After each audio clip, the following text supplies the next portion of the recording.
let's talk total impact. I'm not saying LeBron's not a miraculous player. He is. And you're right. AD really challenged him. He said on this show, he challenged him to play intense defense last year. And I think AD deserves some credit for being an influence there because LeBron is playing defense more consistently than he did in Cleveland. It's more like the Miami days, but with a little more wisdom. So like, I get what you're saying. Defensive player of the year so far is Joel Embiid, actually. Like, I focused on Embiid's offense, which has been the best in the game this year so far, if you want to talk about the numbers he's put up. The defense, Joel Embiid has been look, last year I was saying Ben Simmons was the best defender in the league until he got hurt. The best defender on the Sixers this year is Embiid.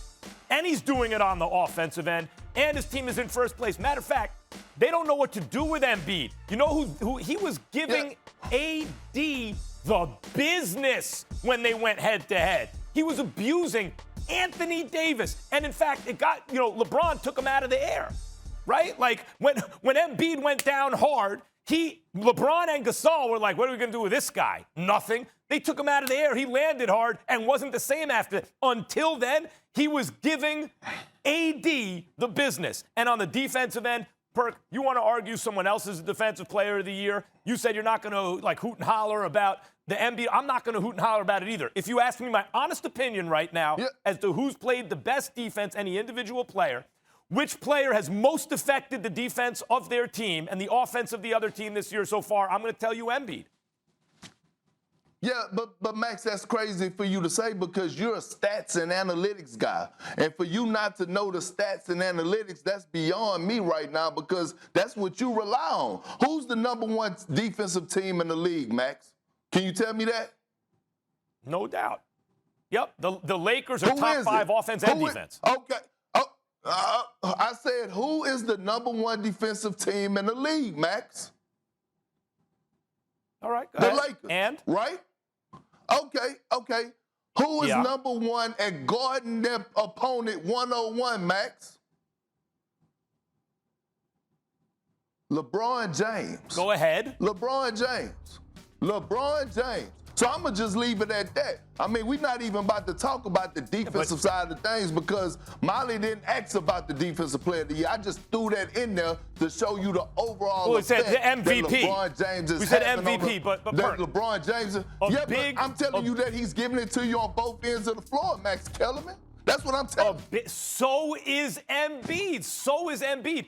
Look, Seth Curry and Tobias Harris. You notice how Tobias Harris looks better on defense this year? Why do you think that is? It's because big Joel Embiid is right there, holding it down. Doc Rivers.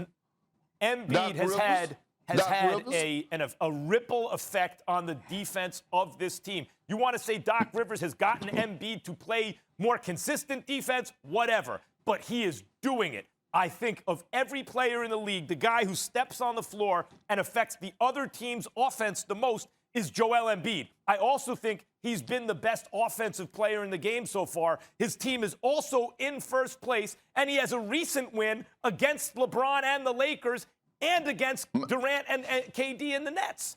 He's the MVP at this moment. Max, here's the thing that I'm not knocking that Embiid is not in the MVP conversation. But Molly asked me a question, and I answered it, and I told you why. And I'm not going to sit up here and defer because you sitting up here telling me about Embiid and his impact or whatever. I'm telling you why I feel like LeBron James is the best player in the world and is the MVP of the league. And if you watch it with your eye test, it's a different impact. Yes, Embiid is going down there and give you 30-plus points. But when I look at the overall impact, when I watch a guy like Wes Matthews, and I'm not taking anything from Wes Matthews. Watching the game last night, before last night, I believe, hold on, listen, Max. I believe that Wes Matthews had about 4 DMPs before last night. But credit to him for staying ready so he didn't have to get ready. His number was called.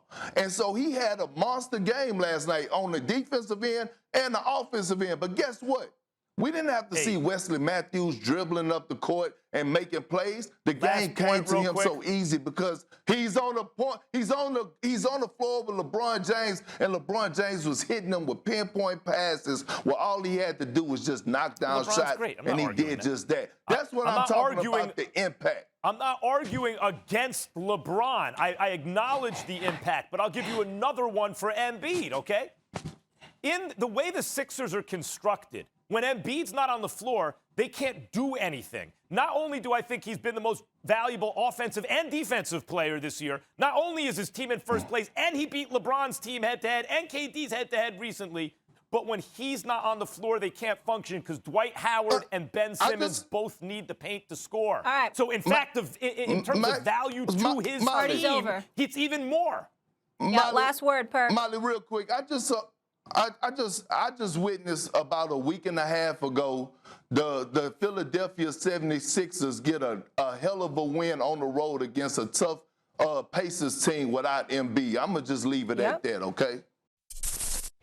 Thanks for watching ESPN on YouTube. For live streaming, sports, and premium content, subscribe to ESPN+.